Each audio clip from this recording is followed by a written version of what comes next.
નમસ્તે, હું અતુલ દવે.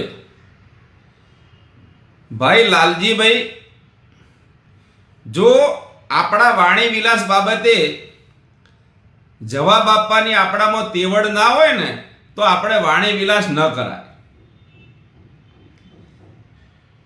તમારા સમાજના કોઈ પણ સામાજિક નિર્ણયમાં ક્યારે બ્રહ્મ સમાજના કોઈ વ્યક્તિએ દખલગીરી કરી છે ભાઈ? તો તમને કોને આમંત્રણ આપ્યું ભાઈ? તમે લેવા દેવા વગરના જાનમાં કોઈ જાણે નહીં, મોં વરની ભાઈ. બ્રહ્મ સમાજની આંતરિક બાબત અને સામાજિક બાબતમાં દખલગીરી કરવાનું તમને કોને કીધું ભાઈ? અને ઉપરથી તમે પાછા અમારા સમાજના આગેવાનો માટે અપશબ્દોનો ઉપયોગ કરો છો. અમારા સમાજની દીકરીઓ શિક્ષણથી વંચિત રહી જાય છે એવી અફવાઓ ફેલાવો છો. એટલે તમારી પાસે કોઈ આ વસ્તુના ડેટા બેટા છે ભાઈ? મેં તમને 10 દિવસ પહેલા પણ આ બાબતે ફોન કર્યો હતો,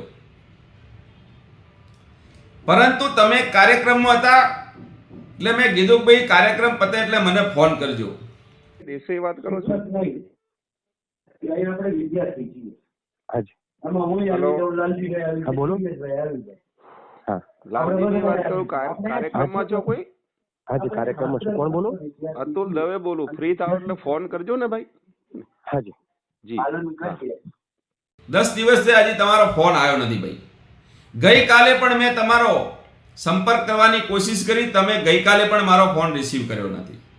આજે પણ મેં તમારો સંપર્ક કરવાની કોશિશ કરી, આજે પણ તમે મારો ફોન રિસીવ નથી કર્યો.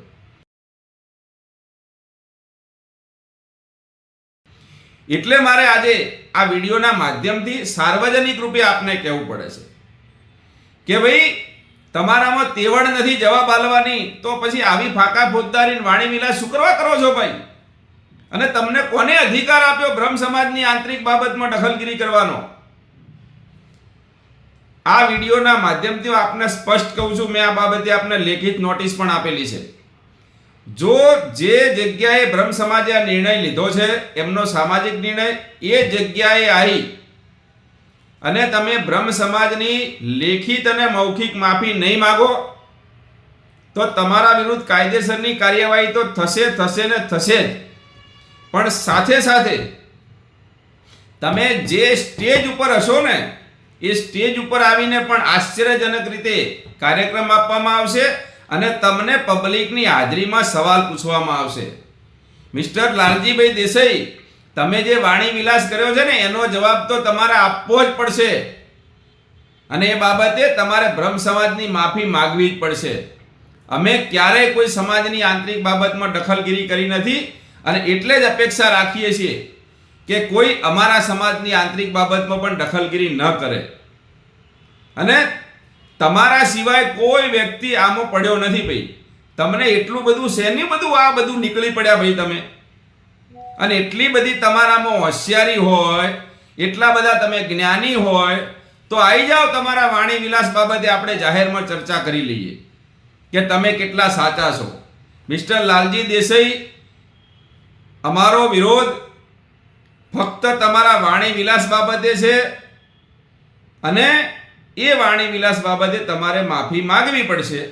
જો તમે માફી નહીં માંગો તો કાયદેસરની કાર્યવાહી પણ થશે અને તમારો નાટ્યાત્મક અને આશ્ચર્યજનક રીતે વિરોધ પણ થશે અને જાહેરમાં આ બાબતના સવાલો પૂછવામાં આવશે. એ બાબતની તમે ગંભીર નોંધ લેજો એવી હું આ વિડીયોના માધ્યમથી વિનંતી કરું છું.